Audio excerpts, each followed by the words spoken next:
마가복음 14장 1절에서 11절입니다.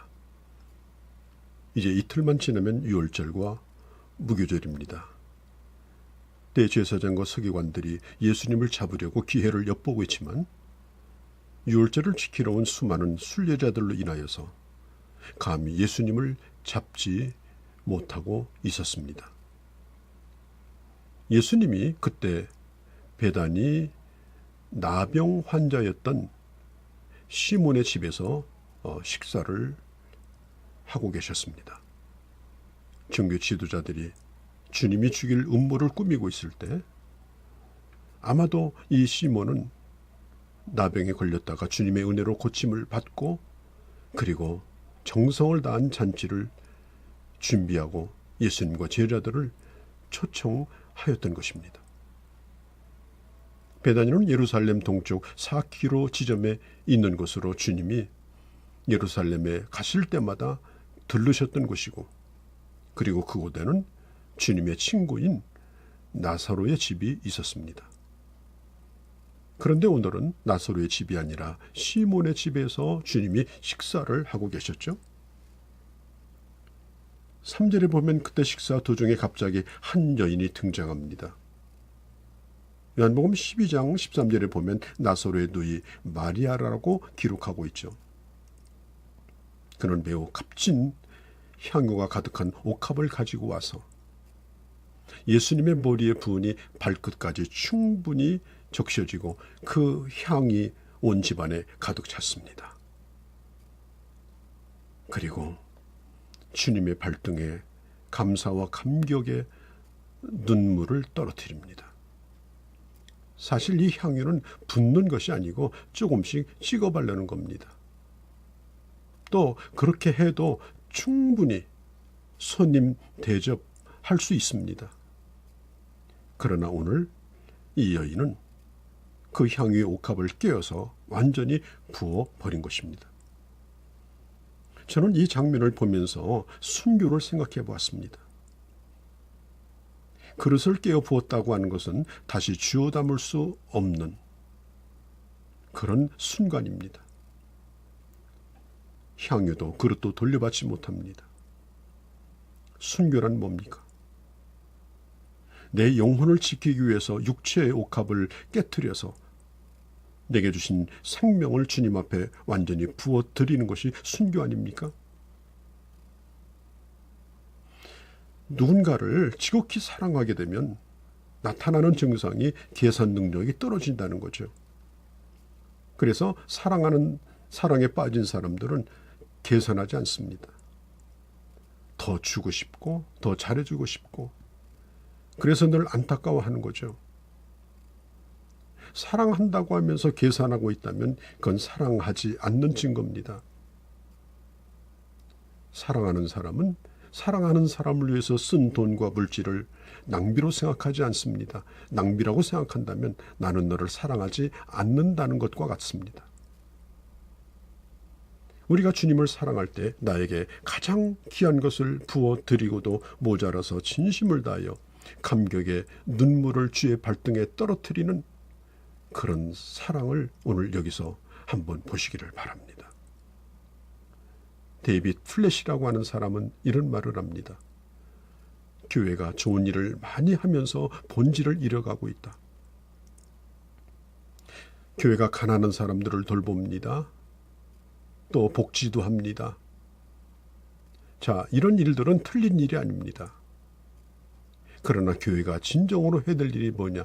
주님을 지극히 사랑하는 자들이 모여서 주님을 사랑하는 것입니다. 하나님 앞에 한 번 드리는 예배를 위해서 하나님 앞에 드리는 한 번 헌신을 위해서 옥합을 깨는 현저히 계산 능력이 떨어지는 주님을 사랑하는 자들이 모여 있는 곳이 교회가 되어야 합니다.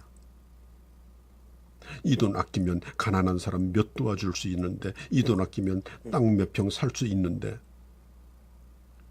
그런 경제 논리 실용적인 그런 생각에 의해서 교회가 움직여진다면 그것은 진정으로 주님을 사랑하는 교회라고 볼 수가 없습니다. 가룟 유다는 단박 계산을 하죠.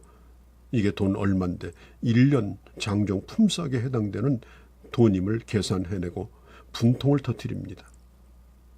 허비한다고 생각했습니다. 기억하십시오.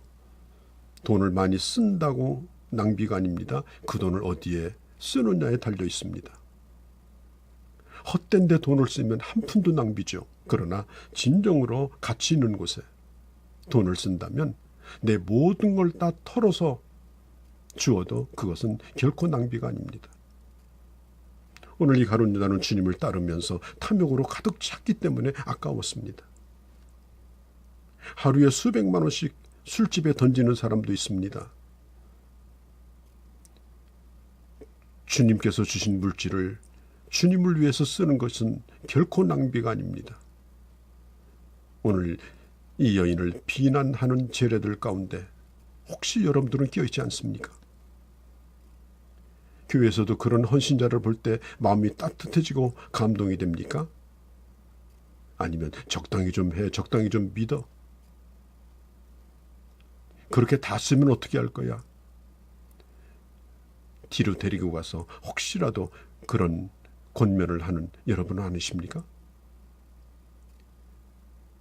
그리고들 하는 얘기가 교회가 헌금 모아서 뭐하냐? 가난한 사람 도와줘야지.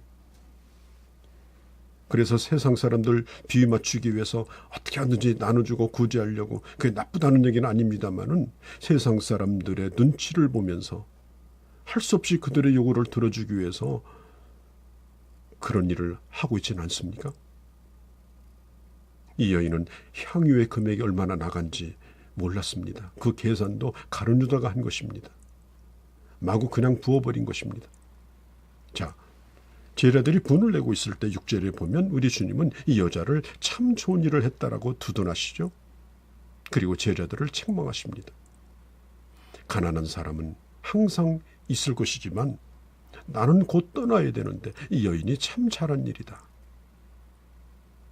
여러분, 교회에서 어떤 사람들이 힘에 지나도록 헌신할 때 그를 격려하십시오. 나도 거기에 참여하십시오. 그를 괴롭게 하지 마시기 바랍니다. 어떤 사람은 마땅히 주님 앞에 써야 될 것을 쓰지 않고 자기 것처럼 인심 쓰며 돌아다니는 사람이 있습니다. 그리고 자기가 인사받습니다. 이건 아주 고약한 일입니다. 하나님께 영광을 돌려야 합니다. 하나님이 기뻐하시는 것으로 족해야 합니다. 이 여인은 제자들에게 욕을 먹으면서도 주님이 기뻐하시는 것 한 가지로 만족했습니다. 여러분, 나는 주님을 사랑하는 것을 지금 무엇으로 표현하고 있습니까? 내가 주님을 사랑함으로 오늘 내가 해야 될 일이 무엇이겠습니까? 내가 보여줄 수 있는 것이 무엇이겠습니까? 우리 주님을 어떻게 하면 기쁘시게 할까? 골몰하며 사시고 계십니까? 9절에 보면 주님 이렇게 말씀합니다. 이 여자의 한 일을 복음이 증거되는 곳에 꼭 이 여자도 기억하라고 말합니다. 자, 우리 주님께서 최후의 만찬을 하시면서 그 식사를 기념하여 성찬식을 제정하셨죠.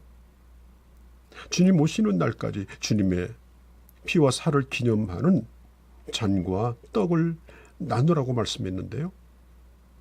마찬가지로 오늘 이 여인이 했던 이 헌신, 이 아름다운 헌신, 이것은 복음이 증거되는 곳에, 그곳이 어디든지 이 여인의 헌신과 사랑을 모델로 삼으라고 우리 주님이 가르쳐 주셨습니다.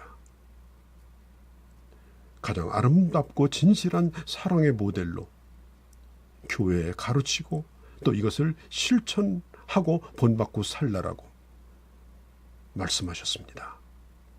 우리 주님은 이 여인에게 왜 잘했다고 했을까요? 왜 아름다운 일이라고 했을까요? 대답은 간단합니다. 주님을 향한 사랑이 있었기 때문에. 오늘 주님을 따르는 제자들 가운데 그 누구도 이 여인처럼 예수님을 사랑한 사람은 없었습니다.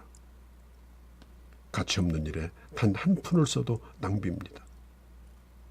나의 모든 진액을 다 짜서 바친다 하더라도 그것으로 주님이 기뻐하신다면, 그것으로 주님이 감동을 받으신다면 그것은 결코 낭비가 아닌 것입니다. 아름다운 섬김의 모델이 되었던 이 여인처럼 여러분 주님을 지극히 사랑하시고 사랑함으로 봉사하시고 그리고 여러분들도 행복하시고 그리고 주님을 참으로 기쁘시게 하는 귀한 주의 자녀들이 되어주시기를 바랍니다.